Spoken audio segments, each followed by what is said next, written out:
Estimada y estimados, espero que marche todo bien.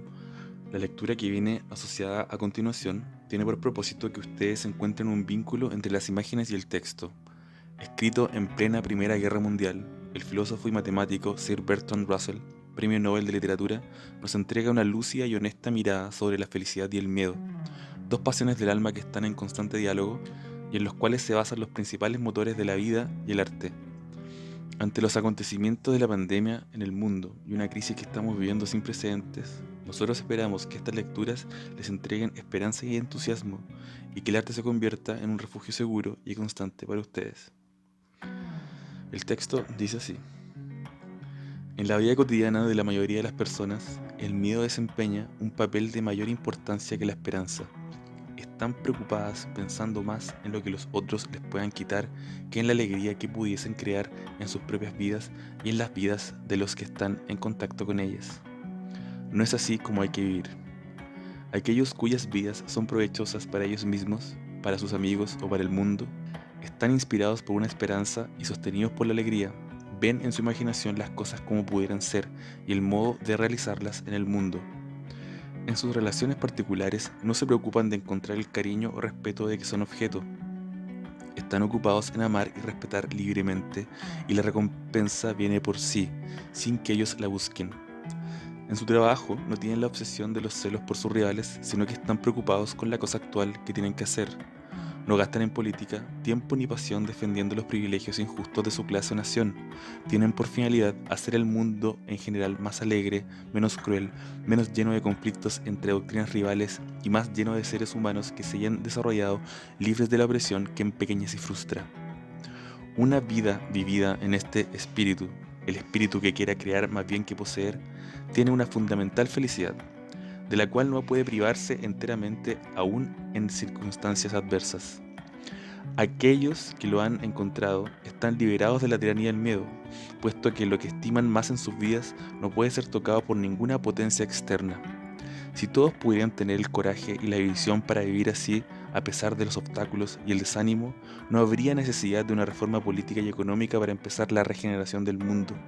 Todo lo que hace falta a manera de reforma vendría automáticamente, sin oposición, a causa de la regeneración de los individuos. La experiencia ha demostrado que son muy pocos los que saben percibir, detrás de las maldades aparentes de la vida de un paria, la alegría interior que procede de la fe y de la esperanza creadora. Si el dominio del miedo tiene que ser vencido, no basta, por lo que se refiere a la masa, recomendar coraje e indiferencia en la desgracia. Es preciso destruir las causas del miedo. Hacer que una buena vida cese de ser aquella que tiene éxito en el sentido mundano y disminuir el daño que pueden sufrir aquellos que no tienen el celo para defenderse. Queridos, recuerden que esto fue escrito mientras Europa estallaba completa y el mundo se veía paralizado por una horrible guerra. Hace 100 años nuestros ancestros estaban presenciando esto, hoy nos toca a nosotros vivir una situación similar. Pero recuerden lo importante, siempre pero siempre habrán personas que logran encontrar en la oscuridad espacios de luz con los que se puede aportar. Es por ello que los invitamos a reflexionar y ocupar este tiempo en sus propias creaciones. La imagen que presento ahora es una fotografía del taller del artista ítalo-argentino Lucio Fontana. Esta foto fue tomada en plena posguerra en el año 1943, cuando una bomba devastó su casa y su taller. ¿Qué es lo interesante de esto? El artista, que tuvo que observar toda su obra destruida, sus libros, sus apuntes, sus esculturas y sus pinturas todas en el suelo, comienza posteriormente a ese suceso a realizar una serie de obras llamadas cuttings o cortes. Como ustedes ven a continuación, se trata de una serie de telas blancas cortadas con cuchilla. Muchas veces las picaba, las perforaba o bien las quemaba. Probó distintas formas, incluso en color. ¿Cuál es el trasfondo de esto? Ustedes pensarán, ¿es esto arte? Recuerden que lo que hemos conversado hasta la fecha es que el arte se ocupa y se encarga de hacer aparecer de múltiples formas nuestras ideas, situaciones y pensamientos. En este caso, Lucio Fontana utiliza como símbolo el corte de la tela para representar la destrucción de su taller, la destrucción de la pintura, pero también, y más importante, la fisura del corte sobre la tela como el ingreso de la luz, utilizando la destrucción como una posibilidad creativa. Ese pequeño espacio que dejaba la cuchilla sobre la tela es la metáfora de cómo Lucio Fontana transforma su olor en posibilidad. Esto lo lleva posteriormente a ocupar la luz del neón y transformar espacios a partir de esta situación, como ustedes ven en estas imágenes.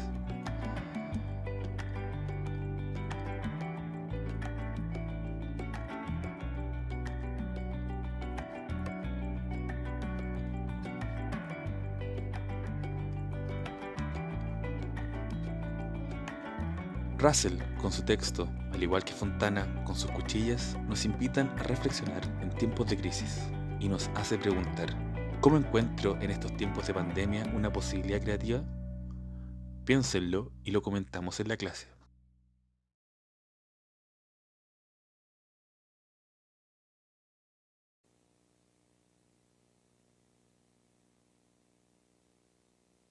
Martha Graham fue una bailarina y coreógrafa estadounidense que comienza a desarrollar su trabajo a principios del siglo XX.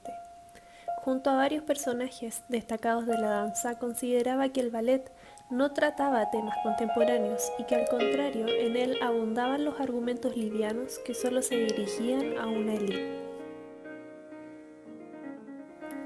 Entonces, Graham decidió abandonar los esquemas clásicos de esta idea de transmitir hermosura canónica y se propuso dejar hablar a las emociones en el cuerpo. En sus obras, como Lamentation, que observamos ahora, expuso sentimientos como el dolor, la angustia o el éxtasis.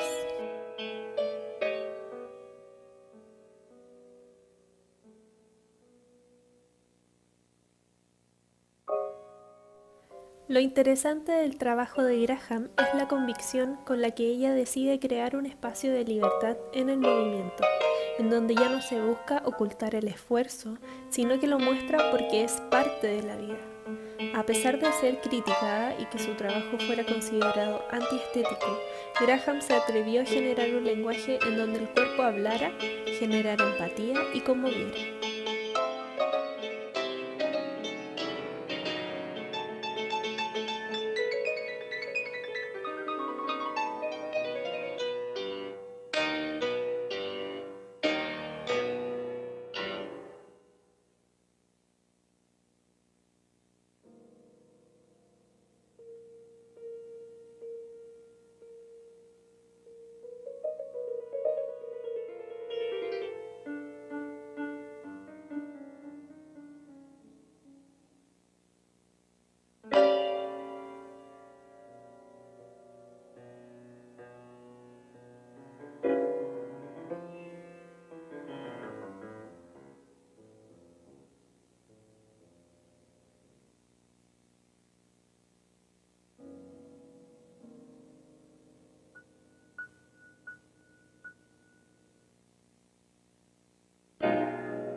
Ciertamente la música de Beethoven es asociada a lo trágico, y la figura del compositor también se recuerda como alguien solitario e incluso violento.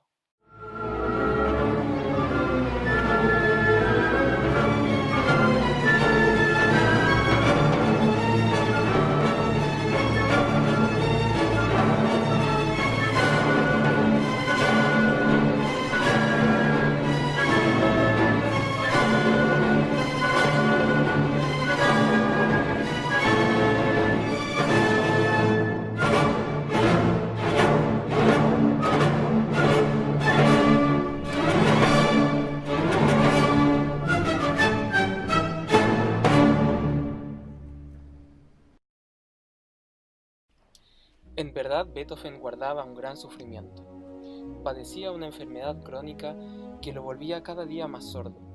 Intentando ocultar su defecto, se aislaba haciéndose pasar por una persona antisocial y de malos modales para que la gente no se le acercara. No se atrevía a reconocer que su sentido más importante como músico lo perdía cada día. Estuvo al borde del suicidio, pero tal como relata en su testamento, el testamento de Heiligenstadt, se mantuvo firme en su convicción de ser una persona virtuosa, que apoyado en el arte, sobreviviera a sus padecimientos con la esperanza de ser un aporte a la humanidad y un ejemplo para otros que estuvieran en una situación de desamparo y soledad similar a la suya. Por esta razón, a pesar de sus pasajes trágicos en sus obras, lo que más destaca en sus composiciones son los mensajes de alegría, triunfo y esperanza. Pese a todo, Beethoven representa aquel estado de felicidad inquebrantable, por mínimo que éste sea, basado en la esperanza y la virtud.